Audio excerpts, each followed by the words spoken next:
يا أيها الذين آمنوا اتقوا الله وقولوا قولا سديدا يصلح لكم أعمالكم ويغفر لكم ذنوبكم ومن يطع الله ورسوله فقد فاز فوزا عظيما.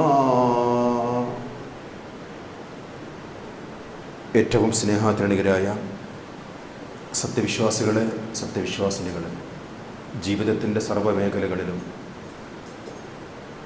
സർവശക്തനും അളവറ്റ ദയാപരനുമായ അള്ളാഹുവിൻ്റെ കൽപ്പനാ നിർദ്ദേശങ്ങൾ കഴിവിന് പരമാവധി ജീവിതത്തിലുടനീളം പാലിക്കണമെന്നുള്ള വസീയത്ത് സ്വന്തത്തോടും തുടർന്ന് നിങ്ങളിൽ ഓരോരുത്തരോടും അതിൻ്റേതായ ഗൗരവത്തിൽ വസീയത്ത് ചെയ്യുന്നു, ഉപദേശിക്കുന്നു. അത്തരം മുത്തഖീങ്ങളിൽ അല്ലാഹു റബ്ബുൽ ഇസ്സത്ത് നാം ഏവരെയും ഉൾപ്പെടുത്തുമാറാകട്ടെ. പ്രവാചകർ സ്വല്ലല്ലാഹു അലൈഹി വസല്ലം തങ്ങൾ തൻ്റെ 63-ാമത്തെ വയസ്സിൽ ഈ ലോകത്തു നിന്നും വിട പറയുന്നതിന് മുമ്പ് ഒരു മനുഷ്യനെ സംബന്ധിച്ചിടത്തോളം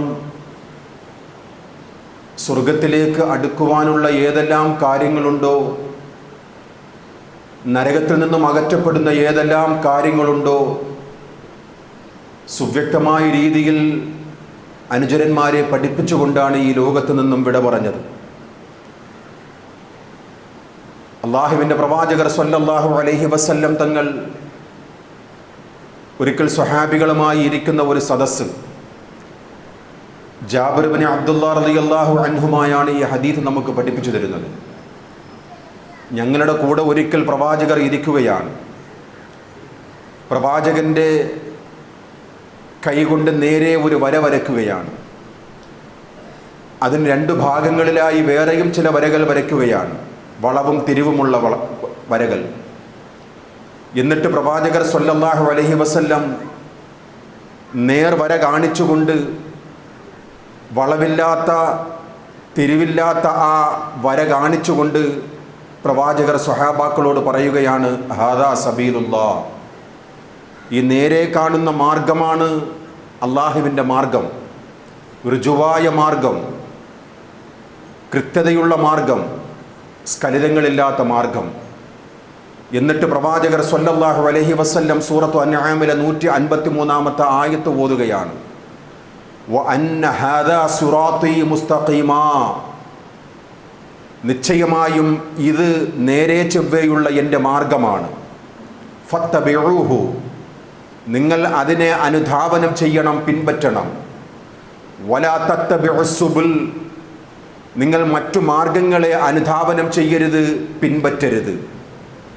ഫതഫറക ബികും അൻ സബീലിഹി, അങ്ങനെ നിങ്ങൾ അനുധാവനം ചെയ്താൽ ആ മാർഗം നിങ്ങളെ തെറ്റിച്ചു കളയും, നേരായ മാർഗത്തിൽ നിന്നും നിങ്ങളെ വഴിതെറ്റിച്ചു കളയും.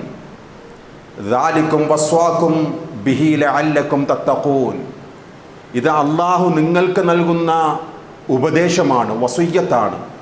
എന്തിനു വേണ്ടി? നിങ്ങൾ അള്ളാഹുവിനെ ഭയപ്പെട്ട് ജീവിക്കുവാൻ വേണ്ടിയാണ് അള്ളാഹു നിങ്ങളോട് ഈ ഉപദേശം നൽകുന്നത്. നബി സല്ലല്ലാഹു അലൈഹി വസല്ലം തങ്ങൾ ഈ ലോകത്ത് നിന്നും വിട പറയുന്നതിന് മുമ്പ് എന്തെല്ലാം നന്മകൾ, ആ നന്മകളെല്ലാം പഠിപ്പിച്ചുകൊണ്ട് ഈ ലോകത്ത് നിന്നും വിട പറഞ്ഞു. അള്ളാഹുവിൻ്റെ പ്രവാചകർ പറയുകയാണ്, ഇബ്നു മാജ റഹ്മഹുല്ലാഹ് ഉദ്ധരിക്കുന്ന ഹദീസിൽ, തറക്തുകും അലൽ ബൈളാഇ ലൈലുഹാ കനഹാരിഹാ, നിങ്ങളെ ഞാൻ വിട്ടേച്ചു പോകുന്നത് അവ്യക്തമായ മാർഗത്തിലല്ല, സുവ്യക്തമായ വെളിച്ചത്തിലേക്കാണ് നിങ്ങളെ ഞാൻ വിട്ടേച്ചു പോകുന്നത്.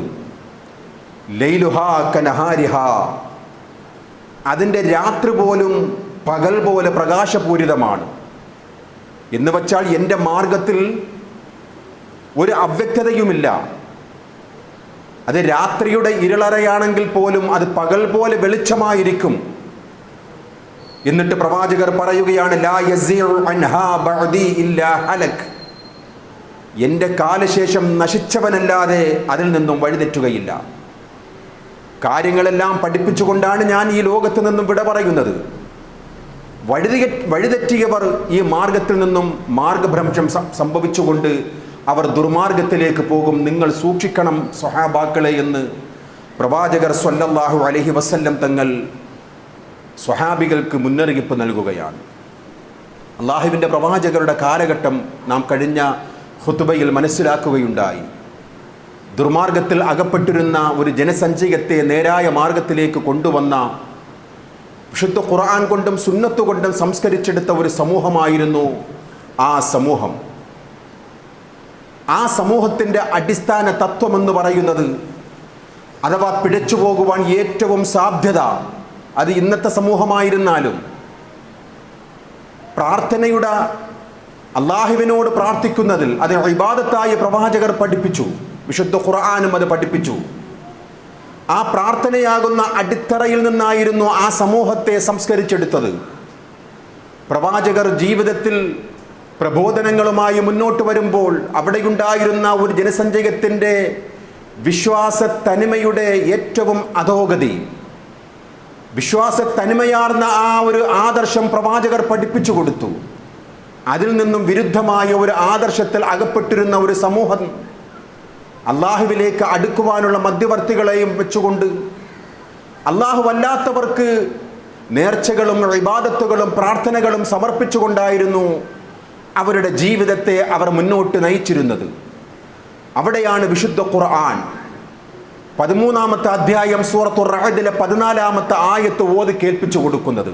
സമൂഹമേ, ലഹു ദഅവത്തുൽ ഹഖ്, അള്ളാഹുവിനോടുള്ള പ്രാർത്ഥനയാണ് ഹക്കായത്. യഥാർത്ഥമായിട്ടുള്ള തേട്ടവും സഹായാഭ്യർത്ഥനയും പ്രാർത്ഥനയും അത് റബ്ബിനോട് മാത്രമായിരിക്കണം എന്നിട്ട് താക്കീത് നൽകുകയാണ്. ഒരു ഉദാഹരണത്തിൽ കൂടി ആ മനുഷ്യ സമൂഹത്തെ മാറ്റിയെടുക്കുവാനുള്ള ഒരു പരിശ്രമമാണ് ഖുർആൻ ഇടപെടൽ നടത്തുന്നത്. വല്ലദീന യദ്ഊന മിൻ ദൂനിഹി, ഹക്കായ പ്രാർത്ഥന അള്ളാഹുവിനോട് മാത്രമായിരിക്കണം. അള്ളാഹു അല്ലാത്തവരോട് നിങ്ങൾ പ്രാർത്ഥിക്കുന്നുവല്ലോ, അതിൻ്റെ നിരർത്ഥകത എത്രമാത്രമെന്ന് നിങ്ങൾ അറിയുമോ? ലാ യസ്തജീബൂന ലഹും ബിശൈ, നിങ്ങൾ ആരോടെല്ലാം പ്രാർത്ഥിച്ചു കൊണ്ടിരിക്കുന്നുവോ അവർ നിങ്ങൾക്ക് ഒരു ഉപദ്രവവും അല്ലെങ്കിൽ അതിനുത്തരവും നൽകുകയില്ല. ഉത്തരം നൽകുവാനാണല്ലോ നിങ്ങൾ അവരോട് പ്രാർത്ഥിച്ചു കൊണ്ടിരിക്കുന്നത്. ജീവിതത്തിലെ ദുരന്തങ്ങൾ മാറുവാൻ, ജീവിതത്തിലെ പ്രയാസങ്ങൾ മാറുവാനാണല്ലോ അള്ളാഹുവിൻ്റെ ഇഷ്ടദാസന്മാരായിട്ടുള്ളവരോട് നിങ്ങൾ ഇടയാളന്മാരാക്കി വച്ചുകൊണ്ട് നിങ്ങൾ സഹായം തേടുന്നത്. നിങ്ങളുടെ പ്രാർത്ഥനയ്ക്ക് അവർ ഒരു ഉത്തരവും ചെയ്യുകയില്ല. ഉദാഹരണം എത്രമാത്രം കൃത്യമാണെന്ന് വിശുദ്ധ ഖുർആനിലെ ആയത്ത് കേട്ടാൽ നമുക്ക് മനസ്സിലാകും.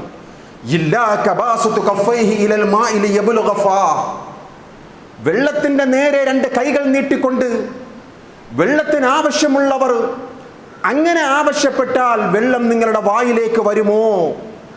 അഥവാ ജലമുള്ള ഒരു കിണർ, ആ കിണറിന്റെ നേരെ നീട്ടുകയാണ് രണ്ട് കൈകളും. ദാഹിക്കുന്നവൻ ഒരിക്കലും ആ ദാഹജലം അവന്റെ വായിലേക്ക് വരികയില്ലല്ലോ.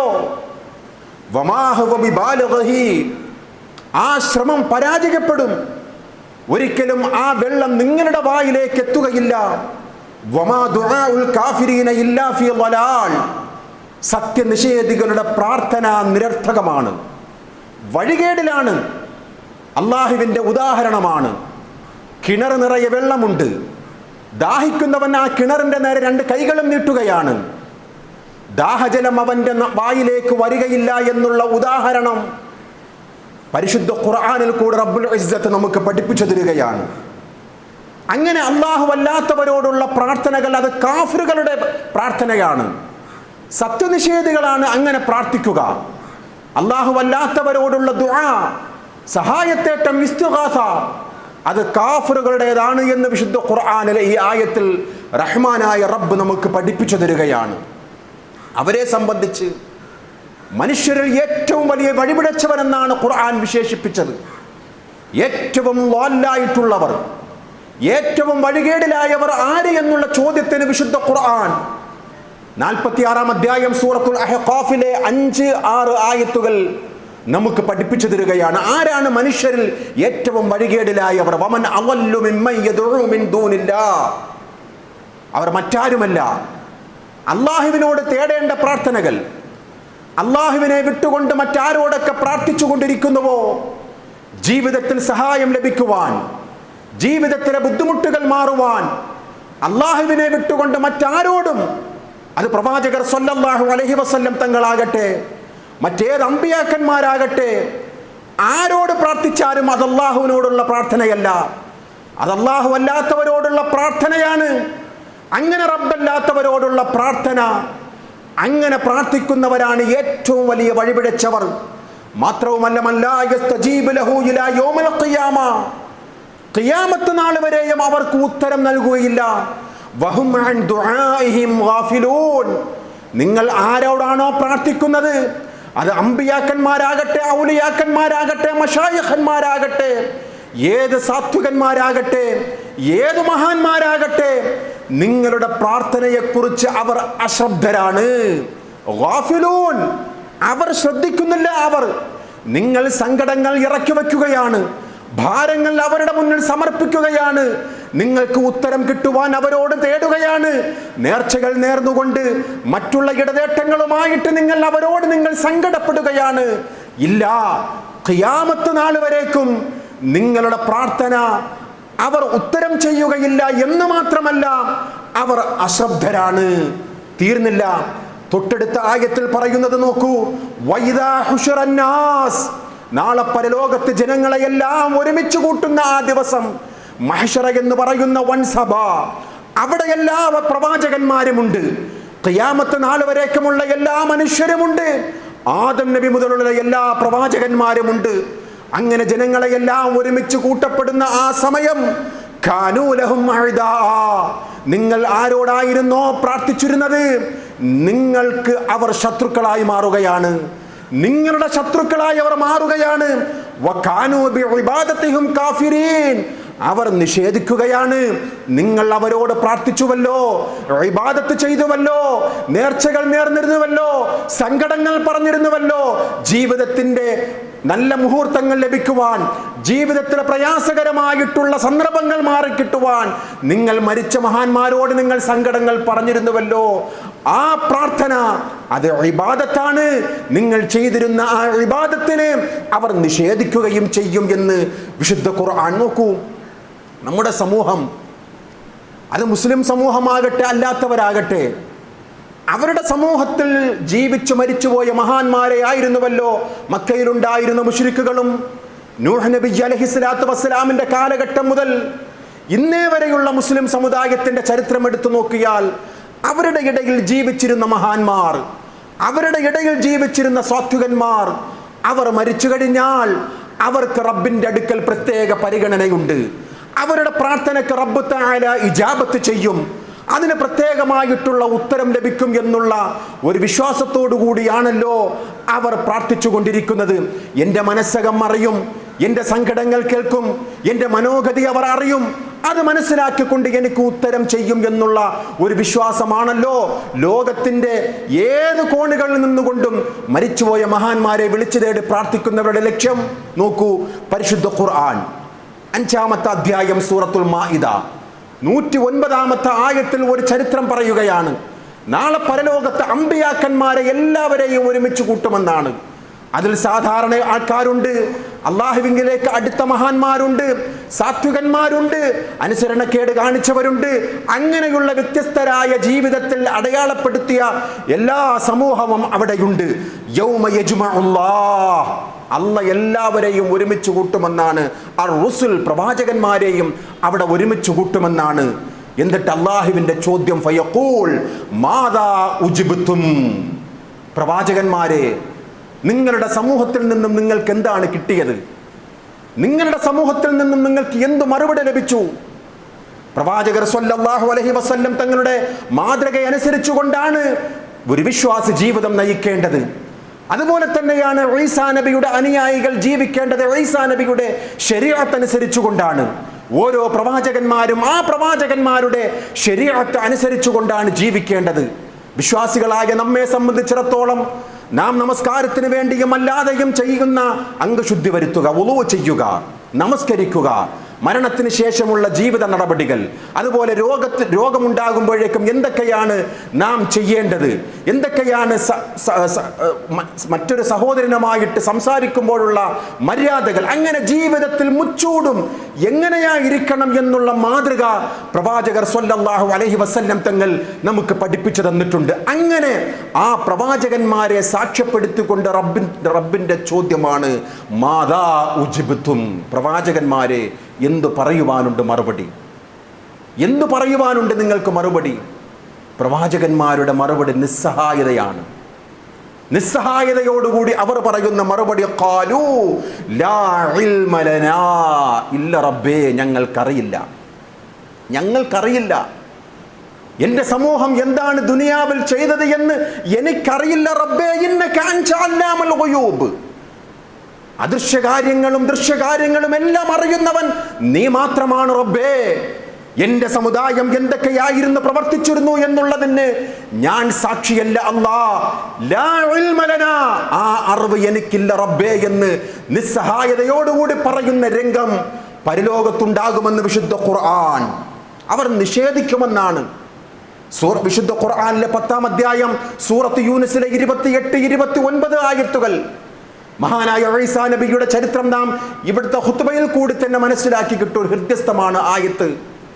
ആ പ്രവാചകന്മാരെല്ലാം പറയും റബ്ബേ, ഞാൻ വഫാത്തായതിന് ശേഷം, എന്നെ നീ ആകാശത്തിലേക്ക് ഉയർത്തിയതിന് ശേഷം എൻ്റെ അനുയായികൾ എന്ന് പറയുന്ന എൻ്റെ സമുദായം എന്തൊക്കെയാണ് ചെയ്തു എന്നുള്ളതിന് ഞാൻ സാക്ഷിയല്ല അല്ലാ, എനിക്കറിയില്ല റബ്ബേ, നീയാണ് എല്ലാറ്റിനും സാക്ഷിയെന്ന് അള്ളാഹുവിൻ്റെ കലാമിലെ ആയത്തുകളാണ് സഹോദരങ്ങളെ. മനുഷ്യരോട് ഈ വിഷയത്തെ സംബന്ധിച്ച് നമ്മുടെ സമൂഹം ഇവിടെ പറഞ്ഞുകൊണ്ടുവരുന്ന പ്രാർത്ഥനയാകുന്ന അള്ളാഹുവിന് മാത്രം സമർപ്പിക്കേണ്ടുന്ന ഇബാദത്ത് അള്ളാഹു അല്ലാത്തവർക്ക് സമർപ്പിച്ചു കൊണ്ടിരിക്കുകയാണ്. അവരുടെ വിശ്വാസം മഹാന്മാരാണ്. മരിച്ചു കഴിഞ്ഞാൽ നമ്മുടെ സങ്കടങ്ങൾ കേൾക്കും, നമുക്ക് ഉത്തരങ്ങൾ ചെയ്യും. അള്ളാഹുവിൻ്റെ ഉദാഹരണം നോക്കൂ. മനുഷ്യരെ വിളിച്ചുകൊണ്ട് പറയുകയാണ്. മുസ്ലിം സമുദായത്തെ മാത്രമല്ല, ഉമ്മത്തിനെ മാത്രമല്ല വിളിച്ചുകൊണ്ട് റബ്ബ് തആല ഉപദേശിക്കുന്നത്. യാ അയ്യുഹന്നാസ് ളുരിബ മസലുൻ ഫസ്തമിഉ ലഹു, മനുഷ്യരെ ഇതാ നിങ്ങൾക്ക് ഒരു ഉദാഹരണം പറഞ്ഞു തരികയാണ്, ശ്രദ്ധിച്ചു കേൾക്കണം, ശ്രദ്ധിച്ചു കേൾക്കണം. ഇന്നല്ലദീന തദഊന മിൻ ദൂനില്ലാഹി ലൻ യഖ്ലുഖൂ ദുബാബാ വലൗ ഇജ്തമഉ ലഹു, മനുഷ്യരെ നിങ്ങളുടെ ജീവിതത്തിൽ എന്തെങ്കിലുമൊക്കെ ഉത്തരം ലഭിക്കുവാൻ വേണ്ടി അള്ളാഹുവിനെ വിട്ട് മറ്റുള്ള ശക്തികളിലേക്ക്, മറ്റുള്ള ദർഗകളിലേക്ക്, മറ്റുള്ള കേന്ദ്രങ്ങളിലേക്ക് നിങ്ങൾ പ്രാർത്ഥിച്ചു കൊണ്ടിരിക്കുന്നുവല്ലോ, അവരെ സംബന്ധിച്ച് നിങ്ങൾക്കറിയുമോ അവരുടെ നിസ്സഹായത എത്രമാത്രം ആഴത്തിലാണെന്ന് നിങ്ങൾ പഠിച്ചിട്ടുണ്ടോ? ലൻ യഖ്ലുഖൂ ദുബാബാ, ഒരു ഈച്ചയെ പോലും സൃഷ്ടിക്കുവാൻ കഴിവില്ലാത്തവരാണ്. വലൗ ഇജ്തമഉ ലഹു, അവരെല്ലാവരും ഒരുമിച്ച് കൂടിയാൽ പോലും ഏറ്റവും നിസാരമെന്ന് കരുതുന്ന ഒരു ജീവിയായ ഈച്ചയെപ്പോലും സൃഷ്ടിക്കുവാൻ കഴിവില്ലാത്തവരോട് നിങ്ങൾ പ്രാർത്ഥിച്ചു കൊണ്ടിരിക്കുന്നുവല്ലോ. മനുഷ്യരെ, അള്ളാഹുവിന്റെ ആ ആയത്ത് അവസാനിക്കുന്നത്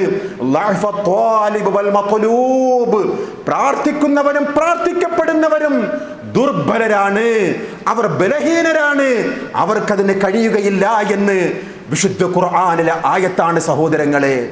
ഈ തിന്മകൾക്കെതിരെ അല്ലാഹു അല്ലാത്ത മനുഷ്യരോട്, മഹാന്മാരോട് പ്രാർത്ഥിച്ചു കൊണ്ടിരിക്കുന്ന ഈ തിന്മകൾ നടമാടുന്ന ഇന്നിൻ്റെ ലോകത്ത് നാം തിരിച്ചറിയണം. ഈ അന്ധവിശ്വാസത്തെയാണ് ജനങ്ങൾ പ്രൊമോട്ട് ചെയ്തുകൊണ്ടിരിക്കുന്നത്. വലിയൊരു വ്യവസായ ലോകം ഇവിടെ കൂണുപോലെ വളർന്നു വരികയാണ്. ദേഹമനങ്ങാതെ ചെറിയ ചെലവുകൾ കൊണ്ട് മാത്രം, കുറച്ച് സിമന്റും കുറച്ച് ഇഷ്ടികകളും മാത്രമാണ് ചെലവ്. അവിടം വച്ചുകൊണ്ട് അന്ന് മുതൽ കോടിക്കണക്കിന് രൂപയുടെ ആസ്തികളുമായിട്ട് കൊട്ടാരങ്ങൾ പണിയുന്ന ഒരു ലോകത്താണ് നാം ജീവിക്കുന്നത്. തിന്മയെന്ന് മനസ്സിലാക്കുന്നത് പോലും അവർ അരുതേ എന്ന് പറയാത്ത ഒരു സമൂഹം നോക്കൂ. അഷ്റഫുൽ ഖൽഖ് സ്വല്ലല്ലാഹു അലൈഹി വസല്ലം തങ്ങളുടെ ജീവിതത്തിൽ ഒരു തിന്മയെന്ന് മനസ്സിലാക്കിയാൽ, ഒരു അന്ധവിശ്വാസമെന്ന് മനസ്സിലാക്കിയാൽ പ്രവാചകൻ ആ സമയത്ത് തന്നെ തിരുത്തുന്ന ഒരു മാനവ വിമോചകനായിട്ടാണ് പ്രവാചകർ സ്വല്ലല്ലാഹു അലൈഹി വസല്ലം തങ്ങളെ ചരിത്രം രേഖപ്പെടുത്തുന്നത്. നമുക്കറിയാം ആ ചരിത്രം. മകൻ ഇബ്രാഹിം മരിച്ചപ്പോൾ അന്ന് മക്കയിലുണ്ടായിരുന്ന സൂര്യഗ്രഹണത്തെ കണ്ടുകൊണ്ട് അവിടെയുള്ള സ്വഹാബികളിൽ പലരും പറഞ്ഞുപോയി, ഇതാ മുഹമ്മദ് നബി സല്ലല്ലാഹു അലൈഹി വസല്ലം തങ്ങളുടെ മകന്റെ വിയോഗമോർത്തുകൊണ്ട് സൂര്യന് പോലും സങ്കടം വന്നിരിക്കുകയാണ്, സൂര്യഗ്രഹണം സംഭവിച്ചിരിക്കുകയാണ്. കേൾക്കേണ്ട താമസം അള്ളാഹുവിന്റെ പ്രവാചകരുടെ കണ്ണുകൾ ചുവക്കുകയാണ്. ധാരാളമായി പ്രവാചകർ സല്ലല്ലാഹു അലൈഹി വസല്ലം തങ്ങൾ ജനങ്ങളെ ഉപദേശിച്ചു കൊണ്ടിരിക്കുന്നതിൽ നിന്നും വ്യത്യസ്തനായിക്കൊണ്ട്, രോഷാകുലനായിക്കൊണ്ട്, ഗൗരവത്തോടുകൂടി ജനങ്ങളെയെല്ലാം പള്ളിയിലേക്ക് ഒരുമിപ്പിച്ചുകൊണ്ട് അള്ളാഹുവിന്റെ റസൂല് പള്ളിയുടെ മിമ്പറിന്റെ പടവുകൾ കയറുകയാണ്. എന്നിട്ട് അള്ളാഹുവിന്റെ റസൂല് ആയത്തുകൾ ഓതി കേൾപ്പിക്കുകയാണ്. ശേഷം സ്വഹാബാക്കളെ വിളിച്ചുകൊണ്ട് പറയുകയാണ്, അയ്യുഹന്നാസ്, അല്ലയോ സ്വഹാബാക്കളെ, ഇന്ന ശംസ വൽ ഖമറ ആയത്താൻ മിൻ ആയാത്തില്ലാ, സൂര്യനും ചന്ദ്രനും അല്ലാഹുവിന്റെ ദൃഷ്ടാന്തങ്ങളിൽപ്പെട്ട ഒരു ദൃഷ്ടാന്തമാണ്. ലാ യൻകസിഫാനി ലിമൗതി അഹദിൻ വലാ ലിഹയാതിഹി, ഒരാളുടെ മരണം കാരണമോ ഒരാളുടെ ജീവിതം കാരണമോ സൂര്യനോ ചന്ദ്രനോ വിഘ്നം നേരിടുകയില്ല, അതിനെ ഗ്രഹണം ബാധിക്കുകയില്ല. നിങ്ങൾ അറിയണം അള്ളാഹുവിന്റെ റസൂൽ തിരുത്തിയ ആ ഒരു അന്ധവിശ്വാസം. അങ്ങനെയായിരുന്നു മുൻകഴിഞ്ഞു പോയ സാത്വികന്മാരായിട്ടുള്ളവർ. മുസ്ലിങ്ങളല്ലാത്തവർ പോലും ഈ തിന്മയ്ക്കെതിരെ അന്ധവിശ്വാസം എൻ്റെ പേരിൽ നടമാടുന്നു എന്ന് മനസ്സിലാക്കിയാൽ മുളയിലെ തന്നെ നുള്ളിക്കളയുന്ന ഒരു തേജസ്വിയായിരുന്നു മഹാത്മാഗാന്ധിജി. നമുക്കറിയാം, ചരിത്രത്തിൽ ഇടം പിടിച്ച ഒരു ചരിത്രമാണ്. അദ്ദേഹം ഒരു ഗ്രാമം സന്ദർശിച്ചു കൊണ്ടിരിക്കുകയാണ്. വളരെ ദരിദ്രമായ ഒരു രാജ്യം, ഒരു ഗ്രാമമാണ്. ആ ഗ്രാമത്തിലാകട്ടെ വെള്ളത്തിന് വേണ്ടി വലിയ പ്രയാസം നേരിടുന്ന ആ സന്ദർഭത്തിലായിരുന്നു കരംചന്ദ് ഗാന്ധിയുടെ ആ ഗ്രാമ സന്ദർശനം. കുറച്ച് ദിവസം അവിടെ താമസിച്ചു എന്നാണ് ചരിത്രം പറയുന്നത്. 3-4 ദിവസം കഴിയുമ്പോഴേക്കും അവിടെ താമസിച്ചിരുന്നവർ ഗ്രാമവാസികളുടെ മുഖത്ത് നല്ല സന്തോഷം പറയുവാൻ തുടങ്ങി. അല്ലയോ മഹാത്മാവേ, അങ്ങയുടെ സാന്നിധ്യമുണ്ടായ ശേഷം, ഞങ്ങളുടെ നാട്ടിൽ അങ്ങ് വന്നതിന് ശേഷം ഞങ്ങളുടെ കിണറുകൾ ജലപ്രവാഹമാവുകയാണ്, ഞങ്ങൾക്ക് സന്തോഷമുണ്ടാവുകയാണ്, ഞങ്ങൾക്ക് കൺകുളിർമ നൽകുന്ന കാഴ്ചകളാണ് കണ്ടുകൊണ്ടിരിക്കുന്നത്. മഹാത്മാഗാന്ധിക്ക് മനസ്സിലായി, എന്നെ ഒരു ആൾ ദൈവമാക്കുവാനുള്ള ഒരു വെപ്രാളത്തിലാണ് ഈ മനുഷ്യർ എന്തോ കരുതിക്കൂട്ടിക്കൊണ്ട് എന്നോട് പറയുന്നത്. മഹാത്മാഗാന്ധിയുടെ ചാട്ടൊളി പോലെയുള്ള മറുപടി വന്നു, ഹേയ് ഭ്രാന്തന്മാരെ, എന്താണ് നിങ്ങൾ കാട്ടിക്കൂട്ടുന്നത്? എന്റെ സാന്നിധ്യം കൊണ്ടാണോ നിങ്ങൾക്ക് ഈ അനുഗ്രഹം ലഭിച്ചത് എന്ന് നിങ്ങൾ വിശ്വസിക്കുന്നുവോ? എങ്കിൽ നിങ്ങൾ ചരിത്രത്തിൽ ഭ്രാന്തന്മാരെന്ന് എഴുതപ്പെടും എന്ന് പറയുന്ന ഒരു ഗാന്ധിയെയാണ് നമ്മുടെ രാഷ്ട്രപിതാവായിട്ട് നാം പരിചയപ്പെടുത്തുന്നത്. അങ്ങനെയായിരുന്നു മുൻഗാമികൾ. ഇന്നത്തെ ഒരു മുസ്ലിം അല്ലാത്ത ഒരു മനുഷ്യനായിരുന്നിട്ട് പോലും അദ്ദേഹത്തിൻ്റെ ആ ആദർശത്തിലുള്ള കണിശത നോക്കണം. ഇന്നോ ഉത്തമ സമുദായത്തിൽപ്പെട്ട മുസ്ലിം സമുദായത്തിലെ പുരോഹിതന്മാരുടെ അന്ധവിശ്വാസങ്ങൾ നാം കണ്ടുകൊണ്ടിരിക്കുകയാണ്. തൻ്റെ പേരിൽ ഒരു അന്ധവിശ്വാസം രൂപപ്പെട്ടു കഴിഞ്ഞാൽ അതിനെ പ്രൊമോട്ട് ചെയ്യുകയാണ്. അതിന് ഞാൻ അർഹനാണെന്ന് പറഞ്ഞുകൊണ്ട് ജനങ്ങളെ ബോധ്യപ്പെടുത്തുന്ന പുരോഹിതന്മാരുടെ നാടായിട്ട് നമ്മുടെ നാട് വളർന്നുകൊണ്ടിരിക്കുകയാണ്. പൊതുജനങ്ങൾ ചൂഷണം ചെയ്യപ്പെട്ടുകൊണ്ടിരിക്കുകയാണ്. ഏത് സമുദായമാണ്? കുൻതും ഖൈറ ഉമ്മ, ഉത്തമ സമുദായമാണ്. ഉഖ്രിജത് ലിന്നാസ്, ജനങ്ങൾക്ക് വേണ്ടി രംഗത്ത് കൊണ്ടുവരപ്പെട്ട ഒരു സമുദായമാണ് ഈ സമുദായം. തിന്മകൾക്കെതിരെ ഉരിയാടുന്ന സമുദായം, അന്ധവിശ്വാസങ്ങൾക്കെതിരെ ശക്തമായി പ്രതികരിക്കേണ്ട മുസ്ലിം സമുദായം, മറ്റുള്ളവർക്ക് ഇസ്ലാം മതം ഇന്നതാണെന്ന് ബോധ്യപ്പെടുത്തി കൊടുക്കേണ്ട, ജീവിച്ചിരിക്കേണ്ട ഓരോ മുസ്ലിം സമുദായത്തിൻ്റെ പണ്ഡിതന്മാർ പോലും ഈ തിന്മകൾക്കെതിരെ ഉരിയാടുന്നില്ല, ഈ അന്ധവിശ്വാസങ്ങൾക്കെതിരെ ഉരിയാടുന്നില്ല. മുടികൾ കൊണ്ടുവന്ന് കച്ചവടം ചെയ്യുന്ന മുസ്ലിയാക്കന്മാരുടെ നാടായിട്ട് നമ്മുടെ നാടുകൾ അധംപതിച്ചു കൊണ്ടിരിക്കുന്ന ഈ ലോകത്താണ് മഹാത്മാഗാന്ധിജിയുടെ ഉദാഹരണം. പ്രവാചകർ സല്ലല്ലാഹു അലൈഹി വസല്ലം തങ്ങളുടെ മികച്ച ഉദാഹരണം അവരുടെ ജീവിതത്തിൽ നിന്നും നാം വായിക്കുന്നത്. മയ്യത്തായ ഒരു ശരീരത്തെ വച്ചുകൊണ്ട് വിലപേശുന്ന ഒരു ലോകമാണ് കഴിഞ്ഞ ദിവസങ്ങളിൽ നാം ചർച്ചകളിൽ കൂടി സോഷ്യൽ മീഡിയകളിൽ കൂടി നാം കണ്ടുകൊണ്ടിരിക്കുന്നത്. മുസ്ലിം സമുദായവും പിന്നോക്കമാണോ ആ വിഷയത്തിൽ? ഊരും പേരും അറിയാത്ത, കടലിൽ നിന്നും ഏറി വന്ന മയ്യത്തിനെ പോലും ആരാധിച്ചു കൊണ്ടിരിക്കുന്ന, ഖബറുകൾ കെട്ടിവെച്ചുകൊണ്ട് അവരോട് സങ്കടങ്ങൾ പറയുന്ന ആരാണ് ആ മയ്യത്ത്? മുസ്ലിമാണോ അമുസ്ലിമാണോ? എന്താണ് തെളിവ്? എവിടെ നിന്നാ വരുന്നത്? ഏതാണ് ദേശം? ഏതാണ് ഭാഷ? എവിടെയാണ് പോകുന്നത്? എവിടെ നിന്നാണ് വരുന്നത് എന്ന് പോലും കൃത്യതയില്ലാത്ത എത്രയോ മനുഷ്യ ശരീരങ്ങളെ മറവ് ചെയ്തുകൊണ്ട് അവിടെ ഖബറും എടുത്തു വെച്ചുകൊണ്ട് പേരുമിടുകയാണ് വലിയുള്ളാ, അള്ളാഹുവിൻ്റെ വലിയാണ്. ഊഹത്തിൻ്റെ അടിസ്ഥാനത്തിൽ മാത്രം ഇസ്ലാമിനെ ജനമധ്യത്തിൽ മോശമാക്കുന്ന മുസ്ലിയാക്കന്മാർ പെരുകിക്കൊണ്ടിരിക്കുന്ന ഇന്നിന്റെ കാലഘട്ടത്തിൽ നാം തിരിച്ചറിയണം, അള്ളാഹുവിന്റെ പ്രവാചകർ സ്വല്ലല്ലാഹു അലൈഹി വസല്ലം തങ്ങൾ ജീവിതത്തിൽ കൃത്യമായി പഠിപ്പിച്ചു കൊടുത്ത ഈ ഇസ്ലാം ദീനിന്റെ ആ അജയ്യത. മഹാനായ ഉമർ ഇബ്നുൽ ഖത്താബ് റളിയല്ലാഹു അൻഹുവിന്റെ ചരിത്രത്തിൽ നാം കേട്ടതാണ്. ദാനികൾ പ്രവാചകൻ, അങ്ങനെ ഒരു പ്രവാചകൻ ജീവിച്ചിരുന്നു. അദ്ദേഹത്തിന്റെ മയ്യത്താണെന്ന് ജനങ്ങളുടെ സംസാരം. അവസാനം ഉമർ ഇബ്നുൽ ഖത്താബ് റളിയല്ലാഹു അൻഹു പറഞ്ഞു, നിങ്ങൾ ആ സ്ഥലത്ത് 8 ഖബറുകൾ എടുക്കണം, അല്ലെങ്കിൽ 10 ഖബറുകൾ എടുക്കണം. അതിൽ ഒന്നിൽ ദാനികൾ പ്രവാചകന്റെ മയ്യത്തിനെ മറമാടണം. എന്നിട്ട് പ്രഭാതമാകുമ്പോൾ ജനങ്ങൾക്ക് അവ്യക്തത തോന്നണം, എവിടെയാണ് ദാനികൾ പ്രവാചകന്റെ ഖബർ. മനസ്സിലാകരുത്. മനസ്സിലാക്കി കഴിഞ്ഞാൽ ഫിത്നയുണ്ടാകും. പ്രവാചകന്റെ ഖബറിടത്തിൽ സങ്കടങ്ങൾ പറയുന്ന ഒരു സമൂഹമായി ജനങ്ങൾ വളരും. അത് പ്രവാചകർ സ്വല്ലല്ലാഹു അലൈഹി വസല്ലം തങ്ങൾ പഠിപ്പിച്ച ആദർശത്തിന് വിരുദ്ധമായിരിക്കും. പ്രവാചകന്റെ പ്രാർത്ഥനയായിരുന്നുവല്ലോ, ലാ തജ്അൽ ഖബ്രി ഈദാ, എന്റെ ഖബറിനെ നിങ്ങൾ ആഘോഷ സ്ഥലമാക്കരുത്, അല്ലാ എന്റെ ഖബറിടം നീ വിഗ്രഹമാക്കല്ലേ എന്ന് അള്ളാന്റെ റസൂൽ പ്രാർത്ഥിച്ച പ്രാർത്ഥനയ്ക്ക് ഉത്തരം നൽകിയ റബ്ബ് തആല ആ ദാനികൾ പ്രവാചകന്റെ ഖബർ ഏതാണെന്ന് പോലും മനസ്സിലാകാത്ത വിധത്തിൽ ഉമർ ഇബ്നുൽ ഖത്താബ് റളിയല്ലാഹു അൻഹു അനുയായികളോട് കൽപ്പന നടത്തി എന്നുള്ളത് ചരിത്രമാണ് സഹോദരങ്ങളെ. ഇവിടെയാണ് മയ്യത്തുകൾ വച്ചുകൊണ്ട് വ്യവസായ ലോകം പണിയുന്ന, അതിൽ ജാതിയോ മതമോ ഇല്ല എന്നുള്ളതാണ് യാഥാർത്ഥ്യം. അവർക്ക് വ്യവസായമാണ്, അവർക്ക് വരുമാനമാണ്, അവർക്ക് ദേഹമനങ്ങാതെയുള്ള ഇൻകമുകളാണ്. കോടിക്കണക്കിന് വരുമാനമുള്ള ഏറ്റവും വലിയ ഒരു കച്ചവടമായി കണ്ടുകൊണ്ടിരിക്കുന്ന ഒരു സമൂഹത്തിലാണ് വിശ്വാസികളെ നാം ജീവിക്കുന്നത്. അതിൻ്റെ ഉദാഹരണമാണ് കഴിഞ്ഞ ദിവസം നെയ്യാറ്റിൻകരയിൽ നാം കണ്ടത്. വാർത്താ മാധ്യമങ്ങളിലൊക്കെ ഇന്നും ചർച്ച ചെയ്തുകൊണ്ടിരിക്കുകയാണ്. എന്താണ് അതിൻ്റെ ലക്ഷ്യം? അവിടെ ഒരു ആശ്രമം ഉണ്ടാക്കുക, അവിടെ ജനങ്ങളെ ചൂഷണം ചെയ്യുക, ജനങ്ങൾ അവിടെ വന്നുകൊണ്ട് ആഗ്രഹ സബലീകരണത്തിനു വേണ്ടി പൈസകൾ അവിടെ നേർച്ചയാക്കിയിടുക. അങ്ങനെ ആ കുടുംബം വളരെ സാമ്പത്തികമായി ഉയർന്ന നിലയിൽ വരുവാനുള്ള ആ ഒരു ലക്ഷ്യം മാത്രമാണ് എന്ന് പത്രമാധ്യമങ്ങൾ എഴുതിക്കൊണ്ടിരിക്കുകയാണ്. അത് അവരുടെ വിശ്വാസമാണ്. അങ്ങനെ വിശ്വസിക്കുവാനുള്ള സ്വാതന്ത്ര്യമുള്ള ഒരു രാജ്യത്താണ് നാം ജീവിക്കുന്നത്. പക്ഷേ മുസ്ലിം സമുദായവും അതിൽ നിന്നും പിന്നിലല്ല. ഈ നെയ്യാറ്റിൻകരയിലുള്ള സമാധി എന്ന് പറയുന്ന ഈ മനുഷ്യന്റെ അവസാനത്തെ അവസ്ഥ എന്താണ്? ഷുഗറിന്റെയും കൊളസ്ട്രോളിന്റെയും മറ്റുള്ള അസുഖങ്ങളൊക്കെ പിടിച്ചുകൊണ്ട് സമാധിയാകുവാൻ വേണ്ടി പോകുന്ന സമയത്ത് ഇതെല്ലാം കഴിച്ചുകൊണ്ടായിരുന്നു പോലും ആ സമാധിയിലേക്ക് പോയത് എന്ന് പറയുന്നതിൻ്റെ നിരർത്ഥകത. സാക്ഷര കേരളത്തിലാണ് ഇത് കേട്ടുകൊണ്ടിരിക്കുന്നത് എന്നുള്ളതാണ് കൗതുകകരം. സമാധിയാകുവാൻ വേണ്ടി പോകുന്ന ആ മനുഷ്യൻ എന്ത് ചെയ്തു? ഷുഗറിൻ്റെയും പ്രഷറിൻ്റെയും ഗുളികകൾ കഴിച്ചുകൊണ്ട് സമാധിയാകുവാൻ പോവുകയാണ്. അങ്ങനെ സമാധി ആയതിനു ശേഷം കുടുംബത്തിൻ്റെ ലക്ഷ്യം എന്താണ്?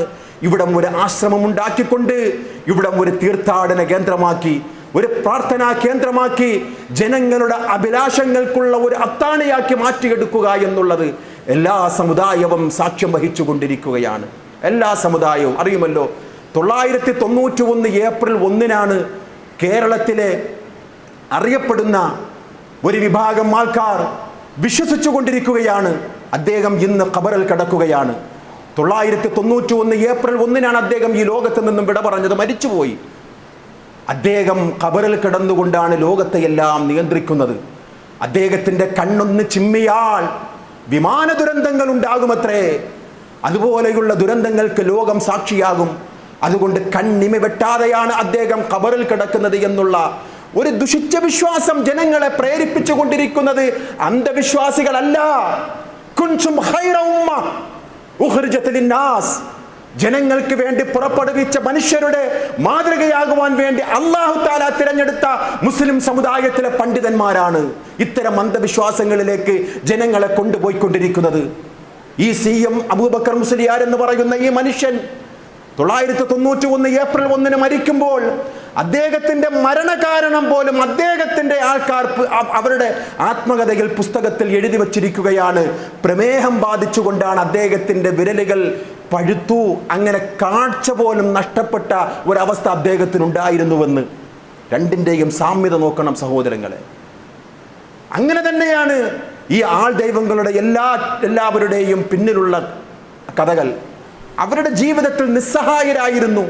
ഒരു പ്രമേഹം വന്നാൽ പോലും അതിനെ നിയന്ത്രിക്കുവാൻ കഴിയാത്ത ആൾക്കാരെയാണ് മരിച്ചതിന് ശേഷം ലോകം നിയന്ത്രിക്കുന്നത് എന്ന് പറയുന്നതിൻ്റെ നിരർത്ഥകത വിശ്വാസികളെ എന്തുമാത്രം സങ്കടകരമാണ്, എന്തുമാത്രം അപകടകരമാണ് വിശ്വാസികളെ.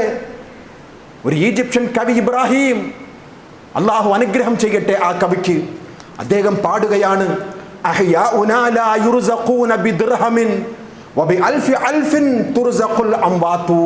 ജീവിച്ചിരിക്കുന്ന എത്ര ആൾക്കാരാണ് ഒരു നേരത്തെ അന്നമില്ലാതെ പ്രയാസപ്പെടുന്നത്, ഒരു നേരത്തെ ആഹാരം കൊടുക്കുവാൻ, ഒരു നേരത്തെ ആഹാരം കഴിക്കുവാൻ വഴിയില്ലാതെ എത്ര മനുഷ്യരാണ് നമ്മുടെ ചുറ്റുപാടും ജീവിക്കുന്നത്.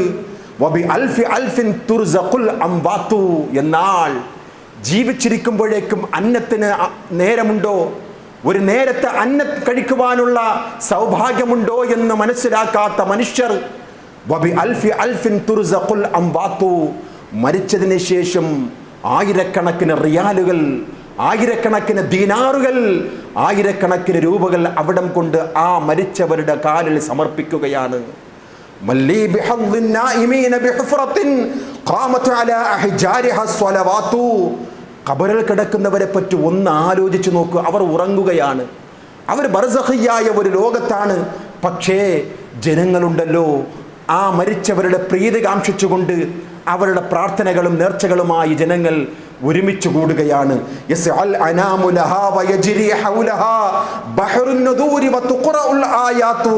ജനങ്ങൾ പ്രവഹിക്കുകയാണ് ആ ഖബറിന് നേരെ. നേർച്ചപ്പണങ്ങൾ ഒഴുകുകയാണ്. നേർച്ചകളും നിവേദ്യങ്ങളുമായിട്ട് ആ ഖബറിന് ചുറ്റും ജനങ്ങൾ പ്രവഹിച്ചു കൊണ്ടിരിക്കുകയാണ്. അവിടെ ഖുർആൻ പാരായണം നടക്കുകയാണ്. വയുഖാലു ഹാദൽ ഖുത്ബ് ബാബുൽ മുസ്തഫ വവസീലത്തുൻ തുഖ്ലാ ബിഹൽ ഹാജാതു. അവരുടെ ഉദ്ദേശം എന്താ? ഈ കവാടത്തിൽ കൂടിയാണ് മുഹമ്മദ് നബി സല്ലല്ലാഹു അലൈഹി വസല്ലം തങ്ങളുടെ അടുക്കലേക്ക് പോകേണ്ട കവാടം. ആഗ്രഹ സബലീകരണത്തിന്റെ വസീലയാണ്, ഒരു മാർഗമാണ് ഈ ഖബറെന്ന് ജനങ്ങൾ വിശ്വസിക്കുന്നല്ലോ. എന്തൊരു കഷ്ടമാണെന്ന് വിലപിക്കുന്ന ആ കവിയുടെ വാക്കുകളാണ് വിശ്വാസികളെ. സത്യമല്ലേ? നമ്മുടെ ചുറ്റുപാടുകൾ, നമ്മുടെ പരിസര പ്രദേശങ്ങൾ, ഒരു നേരത്തെ ആഹാരത്തിന് പോലും ഗതിയില്ലാതെ, ഒരു നേരത്തെ മരുന്ന് വാങ്ങുവാൻ വേണ്ടി പോലും പ്രയാസപ്പെടുന്ന എത്ര ആൾക്കാർ മരിച്ചതിന് ശേഷം 3-ന്റെയും 7-ന്റെയും ആണ്ടിൻ്റെയും പേരിൽ വിഭവസമൃദ്ധമായ ബിരിയാണികൾ വച്ചുകൊണ്ട് മുസ്ലിയാക്കന്മാരെ വിളിച്ചുകൊണ്ട് ഭക്ഷണം കൊടുക്കുന്ന തിരക്കിൽ, കാശില്ല എങ്കിലും കടങ്ങൾ മേടിച്ചുകൊണ്ട്, പലിശയ്ക്ക് മേടിച്ചുകൊണ്ടെങ്കിലും ഞാൻ ഇങ്ങനെ ഒരു കർമ്മം ചെയ്തില്ലെങ്കിൽ എന്നെ നാട്ടുകാർ എന്താ വിചാരിക്കുക, എന്നെയും മുജാഹിദ് എന്ന് മുദ്ര കുത്തും. അങ്ങനെയുള്ള മാനസികാവസ്ഥ പിടിപെട്ടുകൊണ്ട് മരിച്ചതിന് ശേഷം ആരെ ജീവിച്ചിരിക്കുമ്പോൾ ഒരു നേരത്തെ അന്നത്തിന് വകയില്ലാതെ മരിച്ചവൻ, നല്ലൊരു ആശുപത്രിയിൽ പോയിക്കൊണ്ട് ചികിത്സ കിട്ടാതെ മരിച്ചവൻ, ലോകത്ത് നിന്നും വിട പറയുമ്പോഴേക്കും ജനങ്ങൾ ഒരുമിക്കുകയാണ്, കുടുംബങ്ങൾ ഒരുമിക്കുകയാണ്. 3-ാം ഫാത്തിഹ ഞാൻ നടത്താം, 7-ാം ഫാത്തിഹ കെങ്കേമമായിട്ട് മരുമകൻ നടത്താം, 40 ഞങ്ങൾ നടത്തും, മക്കൾ നടത്തും. അവരുടെ അവകാശവാദങ്ങൾ പറയുകയാണ്. വിശ്വാസികളെ, ഇവിടെയാണ് ഈ കവി പറഞ്ഞതിൻ്റെ പ്രസക്തി. ജീവിച്ചിരിക്കുമ്പോൾ ഉണ്ടോ ഒരു ദിർഹം കൊടുക്കുവാൻ? മരിച്ചതിന് ശേഷം അവർക്ക് വേണ്ടി കാശുകൾ ചെലവാക്കുന്ന ഒരു ലോകത്താണ് വിശ്വാസികളെ നാം ജീവിക്കുന്നത്. ചൂഷണം ചെയ്യപ്പെടുന്ന ഇന്നിൻ്റെ ലോകത്ത് നാം തിരിച്ചറിയണം, അല്ലാഹുവിൻ്റെ പ്രവാചകർ സ്വല്ലല്ലാഹു അലൈഹി വസല്ലം തങ്ങൾ പഠിപ്പിച്ച ആദർശം എന്താണെന്ന്. ഖബറുകളിലേക്ക് പോവുക എന്നുള്ള സുന്നത്ത്, മരണത്തെക്കുറിച്ച് ഓർമ്മിക്കുവാൻ, ഖബറിനെ കുറിച്ചുള്ള ആ ഒരു ഓർമ്മ, ഞാനും പോയി കിടക്കേണ്ടവനാണല്ലോ എന്നുള്ള ഒരു ചിന്തയുണ്ടാകുവാൻ, ഭൗതിക ഭ്രമം അവനിൽ ഇല്ലാതെയാകുവാൻ, അങ്ങനെയുള്ള കാര്യങ്ങൾക്ക് വേണ്ടിയാണ് അല്ലാഹുവിൻ്റെ പ്രവാചകർ സ്വല്ലല്ലാഹു അലൈഹി വസല്ലം തങ്ങൾ ഖബർ സിയാറത്തിനെ സുന്നത്താക്കിയത്. ഇന്നിൻ്റെ ലോകത്ത് കാണുന്ന ചൂഷണത്തിനു വേണ്ടി ആയിരുന്നില്ല, വ്യവസായ ലോകത്തിന് വേണ്ടി ആയിരുന്നില്ല.